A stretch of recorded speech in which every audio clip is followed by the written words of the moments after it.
जो बातें आज मैं आपको बताने जा रहा हूँ आपको शायद अजीब लग सकती हैं, लेकिन सच ये है कि बेहद चालाक लोग इन बातों का इस्तेमाल करते हैं लोगों से काम निकलवाने में, उनको हराने में और अपना फायदा करवाने में।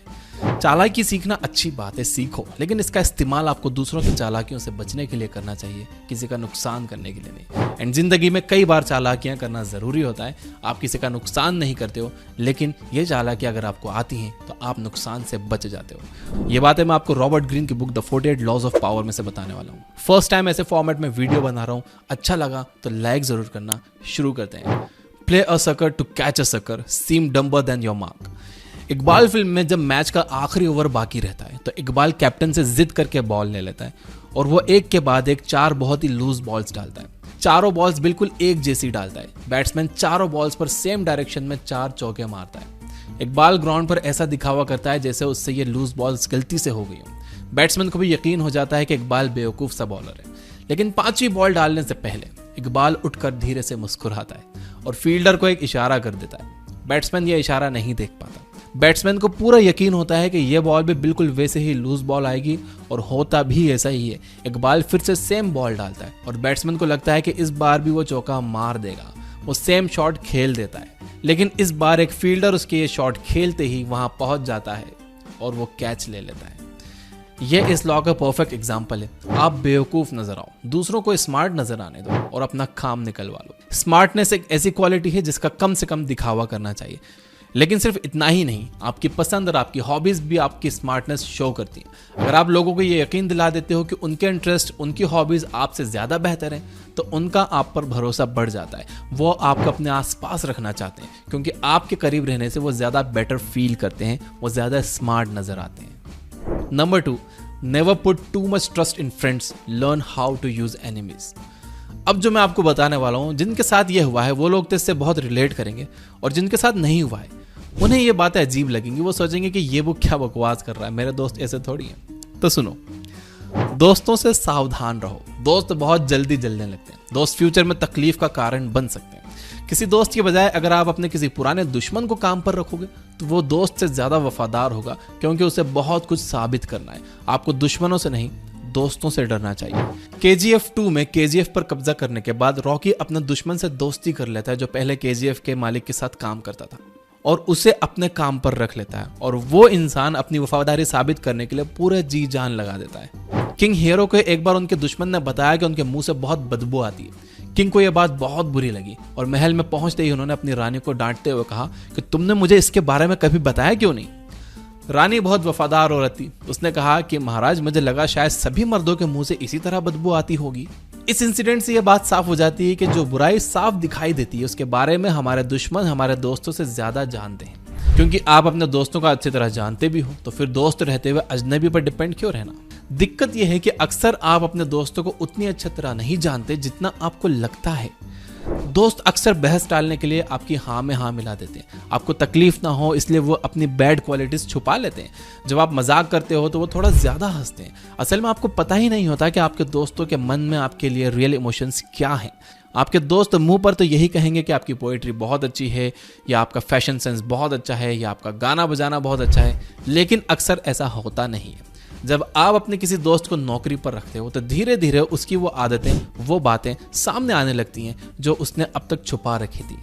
अजीब बात यह है कि आपकी अच्छाई के इस काम से आपके रिलेशंस का बैलेंस बिगड़ जाता है। सभी लोग ये फील करना चाहते हैं कि उन्हें वो मौका अपने दम पर मिला है, लेकिन जब आप अपने दोस्त को नौकरी पर रखते हो तो उसे यह एहसान की तरह लगता है।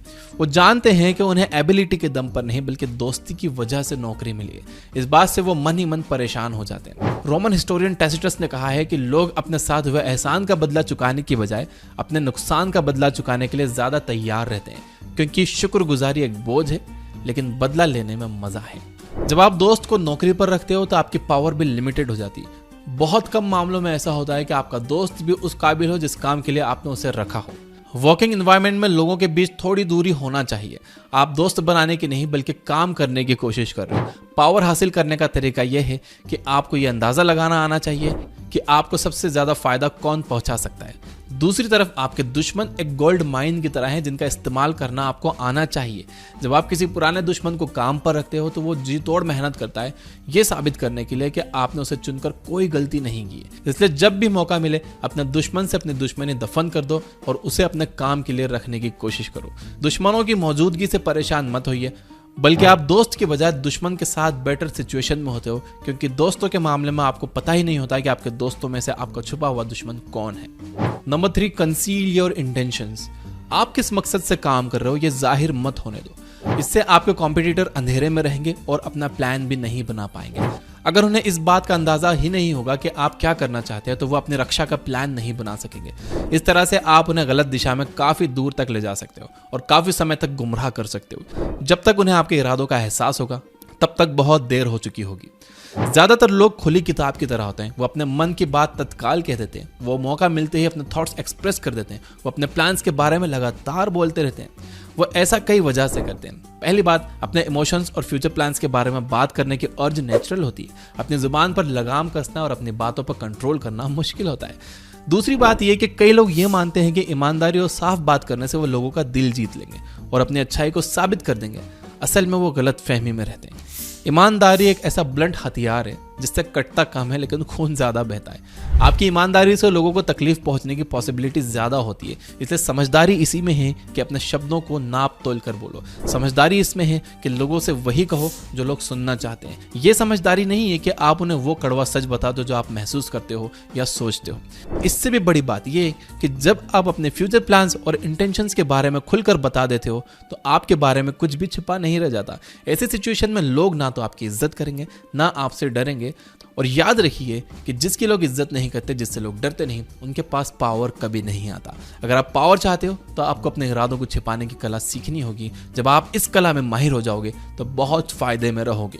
इंटेंशंस को छुपाने का एक तरीका यह है कि आप अपनी इच्छाओं और गोल्स के बारे में लगातार बात करो, लेकिन ये आपकी असली इच्छा और असली गोल्स नहीं होने चाहिए। इस तरह से आप एक तीर से 3 शिकार करोगे। आप फ्रेंडली, ईमानदार और भरोसेमंद नजर आओगे, आप अपने इरादे छुपा लोगे और आप अपने कॉम्पिटिटर्स को गलत डायरेक्शन में भेज दोगे जिससे उनका टाइम बर्बाद होगा। कहा जाता है कि फ्रैंकलिन डी रूजवेल्ट के चेहरे को देखकर कोई भी उनके दिल की बात नहीं समझ सकता था। बैरन जेम्स रॉथस्चाइल्ड ने पूरी जिंदगी इस बात की प्रैक्टिस की कि वो फेक स्माइल और इमोशनलेस चेहरे के पीछे अपनी असली थॉट्स छुपा सकें। Number 4, court attention at all cost. हर चीज की वैल्यूएशन दिखने के आधार पर की जाती है। जो नजर नहीं आता उसकी कोई वैल्यू भी नहीं होती। इसलिए भीड़ का हिस्सा मत बनो और गुमनामी में दफन होकर मत रहो। सबसे अलग हट कर दिखो, हर कीमत पर लोगों की नजरों में रहो। देखो, बहुत से लोग थोड़े से बोरिंग और शर्मीले होते हैं। उनके सामने आप ज्यादा ग्रेट, ज्यादा इंटरेस्टिंग, ज्यादा मिस्टीरियस दिखकर आप ऐसा मैग्नेट बन सकते हो जो सबका ध्यान अपनी ओर खींचेगा। अपने आसपास के लोगों से ज्यादा चमकदार दिखना एक ऐसी कला है जो पैदाइशी नहीं मिलती। आपको लोगों का ध्यान अपनी तरफ अट्रैक्ट करना सीखना पड़ता है। अपने करियर के शुरुआत में ही आपको अपना नाम और रेपुटेशन किसी एक क्वालिटी या इमेज से जोड़ लेनी चाहिए ताकि आप दूसरों से अलग नजर आ सको। ये इमेज कुछ भी हो सकती है, जैसे कपड़ों का कोई खास स्टाइल, पर्सनालिटी की कोई यूनिक बात। एक बार जब आपकी रेपुटेशन बन जाती है तो आपके पास एक दिखावे का आसमान तैयार हो जाता है जिसमें आपका ही सितारा जगमगाता रहता है। यह सोचना भी गलत है कि आपका यह अनोखा रूप कंट्रोवर्शियल नहीं होना चाहिए या लोगों का क्रिटिसिज्म बुरी बात है। सच्चाई इसके बिल्कुल उलट है। क्रिटिसिज्म से बचने की कोशिश मत करो। रॉबर्ट ग्रीन कहते हैं कि किसी दूसरे को अपने से ज्यादा बदनाम मत बनने दो। आपको इस बात की फिक्र नहीं होनी चाहिए कि लोग आपकी तरफ ध्यान क्यों दे रहे हैं।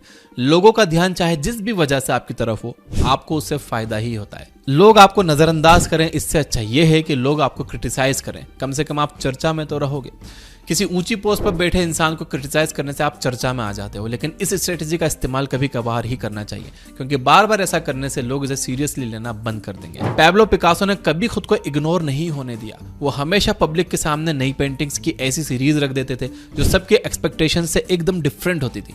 वो ये मानते थे कि इससे पहले कि लोग उनकी पेंटिंग के स्टाइल से यूज्ड हो जाए, उन्हें आदत हो जाए, कुछ बुरी और परेशान कर देने वाली पेंटिंग्स बनाकर उन्हें हैरान कर देना चाहिए। आप एक बात ध्यान में रखो कि लोग खुद को उस इंसान से बेटर मानते हैं जिनके बारे में वो अंदाजा लगा सकते हैं कि वो नेक्स्ट क्या करेगा। अगर आप उनके अंदाजे के उलट जाकर उन्हें यह बता देते हो कि कंट्रोल आपके हाथ में है, तो आपको उनकी रिस्पेक्ट भी मिलेगी और आप लंबे समय तक उन्हें अट्रैक्ट भी कर सकोगे। Number 5, get others to do the work for you but always take the credit. अपने गोल्स तक पहुंचने के लिए दूसरों के इंटेलिजेंस, नॉलेज और मेहनत का इस्तेमाल करो। इस तरह ना सिर्फ आप अपना कीमती वक्त और एनर्जी बचाओगे, बल्कि इससे ये भी इमेज बनेगी कि आप बहुत तेज और बहुत अच्छी तरह काम करते हो। आप दूसरों से जो काम करवा सकते हो वो काम आपको कभी भी खुद नहीं करना चाहिए। आर्टिस्ट पीटर पॉल रूबेंस के करियर के पीक पर जब उनकी पेंटिंग्स की डिमांड काफी ज्यादा बढ़ गई तो उन्होंने एक सिस्टम बनाया। उन्होंने कई पेंटर्स को नौकरी पर रख लिया। उनमें से कोई कपड़ा बनाने में माहिर था, कोई बैकग्राउंड बनाने में माहिर था। इस तरह से अलग अलग एरियाज के अलग अलग एक्सपर्ट पेंटर्स थे। उनके स्टूडियो में एक साथ कई पेंटिंग्स पर काम चलता था। जब कोई इंपॉर्टेंट कस्टमर स्टूडियो देखना आता था तो रूबेंस उस दिन नौकरी पर रखे सारे पेंटर्स को भगा देते थे। जब कस्टमर स्टूडियो में देखता तो उसे रूबेंस अनबिलीवेबल तेजी और एनर्जी के साथ एक साथ कई पेंटिंग्स पर काम करते हुए दिखाई देते। कस्टमर हैरान रह जाता है कि यार ये इंसान कितना एक्स्ट्राऑर्डिनरी है जो इतने कम समय में इतने सारे मास्टरपीस पेंट कर सकता है। यही इस लॉ का मतलब है, काम दूसरों से करवाना सीखो और क्रेडिट खुद लो ताकि लोगों को ये लगे कि आप में अलग ही पावर है। ऐसे लोगों को ढूंढो जिनमें वो एबिलिटीज हैं, वो क्रिएटिविटी है जिनकी आप में कमी हो। या तो उन्हें नौकरी पर रख लो या उनके काम पर अपना लेबल लगाना शुरू कर दो, या फिर उनके काम पर अपने नाम को चिपकाने का कोई और तरीका ढूंढो। इस तरह से उनकी क्रिएटिविटी आपकी क्रिएटिविटी बन जाएगी और आप जीनियस नजर आने लगोगे। थॉमस एडिसन ने भी उनके पास कई इंजीनियर्स को नौकरी पर रखा था। उन्हीं में से एक निकोला टेस्ला भी थे। सभी के इन्वेंशंस का क्रेडिट एडिसन ने लिया। तो दोस्तों, चालाकियां सिखाने वाली ये थी वो 5 बातें जो मैंने आपको बताई हैं रॉबर्ट ग्रीन की book the 48 laws of power. इस किताब की पूरी समरी ये बुक ऐप पर अवेलेबल है।